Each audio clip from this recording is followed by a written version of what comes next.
லூக்கா எழுதின சுவிசேஷ புஸ்தகம் 14ஆம் அதிகாரம் 26 வாசிக்க கேட்டோம். பின்பு அநேக ஜனங்கள் அவரோடு கூட பிரயாணமாய் போகையில் அவர்களிடம் அவர் திரும்பி பார்த்து, யாதொருவன் என்னிடத்தில் வந்து தன் தகப்பனையும் தாயையும் மனைவியையும் பிள்ளைகளையும் சகோதரரையும் சகோதரிகளையும் தன் ஜீவனையும் வெறுக்காவிட்டால் எனக்கு சீஷனாய் இருக்க மாட்டான். தன் சிலுவையை சுமந்து கொண்டு எனக்கு பின் செல்லாதவன் எனக்கு சீஷனாய் இருக்க மாட்டான். ஏராளமான ஜனங்க இயேசு பின்னால போறாங்க. ஏராளமான ஜனங்க அவர் பின்னால போகும்போது அந்த ஜனங்களை திரும்பி பார்த்து சொல்றாரு, என்ன சொல்றாருன்னா, நீ பின்னால வருது தவறு இல்லை, ஆனா உனக்குரியதை நீ வெறுக்காம என்னை பின்பற்றினா அது ஒன்னத்துக்கும் உனக்கு பிரயோஜனமே இல்லை. உனக்குரியதை வெறுக்காம என்ன பின்பற்றன்னு நினைச்சினா அது ஒரு பிரயோஜனமும் இல்லை. அப்படின்னா என்னென்ன அர்த்தம்னா, ஆஸ்பத்திரிக்கு மெனக்கெட்டு ஆஸ்பத்திரிக்கு போவோம், கியூவில் நிற்போம், டாக்டரை பார்ப்போம், ஓபி சீட்டு வாங்குவோம், எல்லாம் பண்ணுவோம், மாத்திரை மருந்து கூட வாங்கி வருவோம், ஆனால் மாத்திரை போடுறது இல்லை. அப்போ என்ன பிரயோஜனமே இல்லையே. மெனக்கெட்டு போய் ஆஸ்பத்திரிக்கு போய் டாக்டரை பார்த்து டாக்டர் இப்படி அப்படின்னு சொல்லி மருந்து மாத்திரை எல்லாத்தையும் வாங்கின்னு வந்து மாத்திரை போடாம போனா ஒரு பிரயோஜனமும் இல்லை. அந்த மாதிரி தான் சொல்றாரு. நீங்க எல்லாரும் பின்னால வரீங்க, கரெக்ட் தான், ஓகே, நல்லது, சந்தோஷம். ஆனா அதே நேரத்துல உங்களுக்குரிய அந்த காரியங்களை வெறுத்து என்ன பின்பற்றலைன்னா நீ என்னை பின்பற்றுகிறது வேஸ்ட்டு. நீ எவ்வளவுதான் ஆஸ்பத்திரிக்கு வந்து டாக்டரை பார்த்து எல்லா டெஸ்ட்டும் எடுத்து மாத்திரையை நீ போடாம போனா டாக்டரை பார்த்ததே வேஸ்ட். அந்த மாதிரி தான் அவரு ஜனங்கள்கிட்ட சொல்றார். என்ன சொல்றாருன்னா, யாதொருவன் என்னிடத்திலே வந்து தகப்பனையும் தாயையும் மனைவியும் பிள்ளைகளையும் சகோதரனையும் சகோதரிகளையும் தன் ஜீவனையும் வெறுக்காவிட்டால் எனக்கு சீஷனா இருக்க மாட்டான். என்ன அர்த்தம்னா, வெறுக்கிறதுனா வானா நீ அப்படி ஒதுக்கி தள்ளுறது கிடையாது. வெறுக்கிறதுனா என்னன்றதை நான் உங்களுக்கு சொல்றேன், எந்த அர்த்தத்துல இங்க சொல்லப்பட்டிருக்குதுன்றதை நான் உங்களுக்கு புரிய வைக்கிறேன். ஒருத்தர் சொல்றாரு பாரு, வெறுக்கிறதுனா பார் சார் வானான்னு ஒதுக்கி தள்ளிட்டாரு போல அப்படின்னு. அந்த வெறுப்பு இல்லை சார்.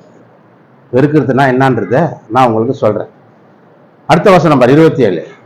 தன் சிலுவையை சுமந்து கொண்டு எனக்கு பின் செல்லாதவன் எனக்கு சீஷனாய் இருக்க மாட்டான். உங்களில் ஒருவன் ஒரு கோபுரத்தை கட்ட மனதாய் இருந்து அஸ்திபாரம் போட்ட பின்பு முடிக்க திராணி இல்லாமற் போனால் பார்க்கிறவர்கள் எல்லோரும் இந்த மனுஷன் கட்ட துவங்க முடிக்க திராணி இல்லாமற் போனான்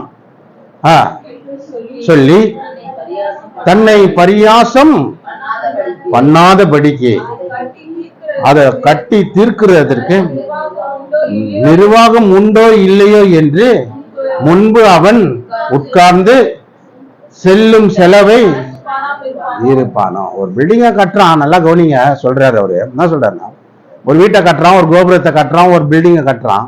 கட்டுறதுக்கு முன்னாடி அவன் ஒரு பட்ஜெட்டை போடுவான். எவ்வளோ அமௌண்ட் ஆகும், எவ்வளோ கூலி ஆகும், எவ்வளோ செலவாகும் அப்படின்றத ஒரு கணக்கு போட்டு தான் அவன் இவ்வளோ ஆகும் அப்படின்றத ஒரு கணக்கெல்லாம் போட்டு வச்சிங்கன்னா அந்த பணத்தை ரெடி பண்ணிக்கிட்டு ஆரம்பிப்பான். அந்த மாதிரியெல்லாம் எதுவும் யோசனை பண்ணாம ஒரு கணக்கு போடாம டக்குன்னு பில்டிங் ஆரம்பிச்சு விட்டு பாதியில நிறுத்திட்டானா ஜனங்க என்ன சொல்லுவாங்களாம், இதடா எவ்வளோ சீக்கிரமா கபகபன்னு கட்ட ஆரம்பிச்சாரு, ஆனா முடிய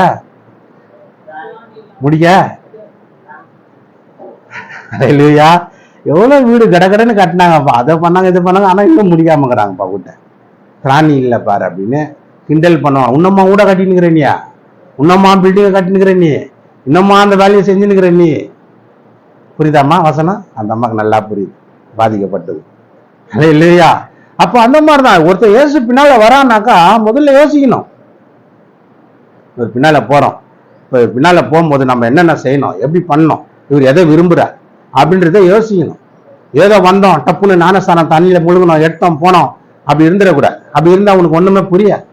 முதல்ல இயேசுவை பின்பற்றுகிறோம்னா என்ன பண்ணோம், நம்ம அவருடைய நீதி, அவருடைய கொள்கை, அவருடைய கட்டளை, அவருடைய கற்பனைகள் இதெல்லாம் நாம கை கொள்ளணும். ஏதோ வந்தோம் சார் சுகமாக்கினார் அவ்வளவுதான், ஏதோ வந்தோம் சார் ஞானஸ்தானம் எடுத்துக்கணும் அவ்வளவுதான் அப்படின்றதெல்லாம் கணக்கு வச்சுக்கவே கூடாது. அல்லேலூயா. நிறைய பேர் பாருங்க, ஞானஸ்தானம் எடுக்கும்போது சொல்றோம், என்னது எதுக்கு ஞானஸ்தானம் எடுக்கிற, இயேசுவை ஏற்றுக்கொண்டேன். எதுக்கு இயேசுவை ஏற்றுக்கொண்டேன், அவர் தான் தெய்வம்னு தெரிஞ்சுது. சரி, சாவர வரைக்கும் இந்த பூமியில வாழ்ற வரைக்கும் நீ அவரை விட்டு போக மாட்டேன். எங்க நின்று சொல்றாங்க, தண்ணியில நின்று சொல்றாங்க, தண்ணியில நின்று அந்த அறிக்கை இடுறாங்க. அவர் தான் தேவன் தெரியுமா? ஆமா, அவர் தான் தேவன். அவரை ஏற்றுக்கொண்டியா? ஏற்றுக்கொண்டேன். முடிவு வரைக்கும் எவ்வளவு கஷ்ட நஷ்டங்கள் வந்தாலும் அவரை விட்டு போக மாட்டியா? போக மாட்டேன். இப்படி எல்லாம் அறிக்கையிட்டு தான் ஞானஸ்தானம் எடுக்கிறார். எடுத்து கொஞ்ச நாள்ல அப்படி போகும்போது கொஞ்சம் சின்ன உபத்திரம், சின்ன கஷ்டம், ஒரு பாடு, ஒரு போராட்டங்கள் வரும்போது வேற எங்கேயாவது போறான். அப்ப அவங்க அறிக்கையிட்டுத என்ன பண்ணிடுறாங்க? மறந்து போய். அல்லேலூயா. கல்யாணம் பண்ணும்போது கூட அப்படிதான். ஃபாதர் ஒரு ஆணும் ஒரு பெண்ணை கல்யாணம் பண்ணும்போது இந்த வார்த்தையை சொல்லும், நல்லது கெட்டது சுகம் சந்தோஷம் எல்லாத்துலயும் சாவு உன்னையும் என்னையும் பிரிக்கிற வரைக்கும். கல்யாணத்துல சொல்லும் போது என்ன சொல்றாங்க? சாவு உன்னையும் என்னையும் பிரிக்கிற வரைக்கும் நான் பிரியாம இருப்பேன், சந்தோஷமா இருப்பேன், சமாதானமா இருப்பேன், உன்னை கைவிடாது இருப்பேன் அப்படின்ற வாக்குறுதிகளை கொடுத்துதான் கல்யாணத்தையே பண்றான். கல்யாணத்துல கூட அந்த வாக்குறுதி ஏன் கொடுக்குறாங்கன்னா, அதான் சாவு உன்னையும் என்னையும் பிரிக்கிற வரைக்கும் நல்லதுலயும் கூட பங்கெடுத்துப்பேன், கெட்டதுலயும் கூட பங்கெடுத்தேன், சந்தோஷத்துலயும் கூட பங்கெடுத்துப்பேன், துக்கத்திலையும் கூட பங்கெடுத்துப்பேன், லாபத்திலையும் நஷ்டத்திலையும் கூட இருப்பேன் அப்படின்றது தான் அந்த ஒரு வாக்குறுதி. அல்லேலூயா, அல்லேலூயா. அந்த வாக்குறுதிகளை வாங்கி அதுக்கப்புறம் தான் கல்யாணத்தை பண்ணுவாங்க. ஏன் அந்த வாக்குறுதினா, நம்ம சொன்ன வாக்குறுதி அங்கே ரிஜிஸ்டர் ஆகுது. எங்க ஆகுது? கடவுளுக்கு முன்னால, கடவுளுடைய சன்னிதானத்துக்கு முன்னால அந்த வாக்குறுதி பதிவாகிறது. அதனால தான் அந்த வாக்குறுதி ஞானஸ்தானம் எடுக்கும் போது கூட, நீ சாகிற வரைக்கும் காலம் முடிகிற வரைக்கும் இந்த தேவனை விட்டு பின் வாங்கி போயிட மாட்டியா அப்படின்னு கேட்போம். ஞானஸ்தானம் எடுக்கிறோம் எல்லாருக்கும் அதான் கேட்டு கொடுப்போம். நான் ஏன் கேட்டு கொடுக்குறேன்னா, அவங்க திடீர்னு என்ன பண்றாங்க? பேக் அடிச்சிடுறாங்க, பின் வாங்கி போறாங்க. ஏன்னா சின்ன சின்ன கஷ்டங்கள் வரும்போது, பாடுகள் வரும்போது, உபத்திரவங்கள் வரும்போது அப்படியே நின்றுறாங்க. ஜெபிக்கிறது இல்லை, ஒரு பைபிள் படிக்கிறது இல்லை, ஒரு சபைக்கு வர்றதில்லை, தேவனை ஒரு முழு இறுதியத்தோடு தேடுறது இல்லை.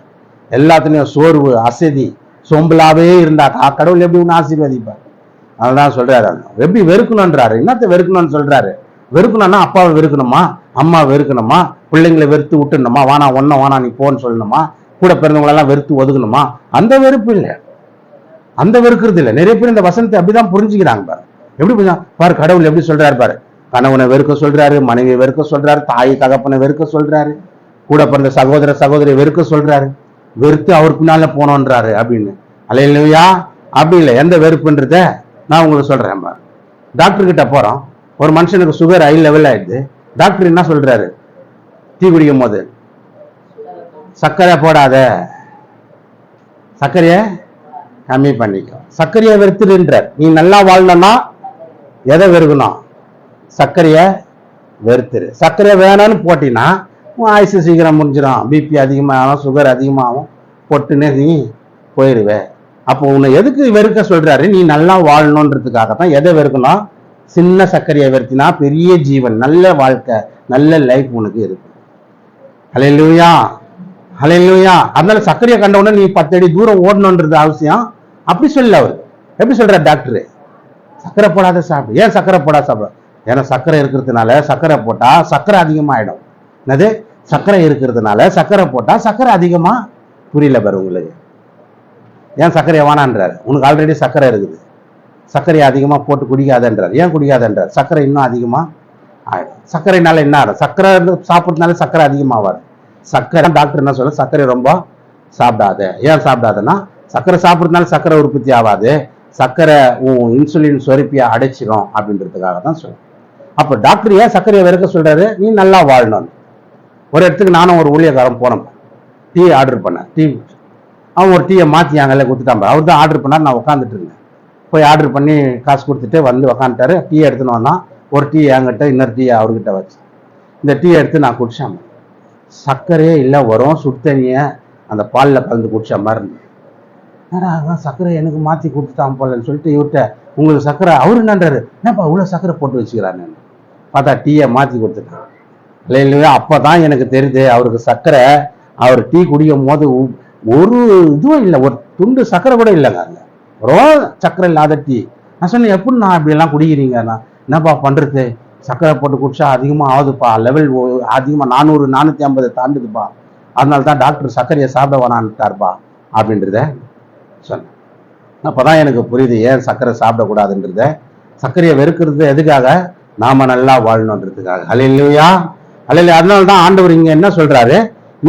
யாதொருவன் என்னிடத்தில் தன் தகப்பனையும் தாயும் மனைவியும் பிள்ளைகளையும் சகோதரையும் சகோதரர்களையும் தன் ஜீவனையும் வெறுக்காவிட்டால் எனக்கு சீசனா இருக்க மாட்டான். முதல்ல நீ கடவுளை நேசிக்கணும்னா என்ன பண்ணணும்?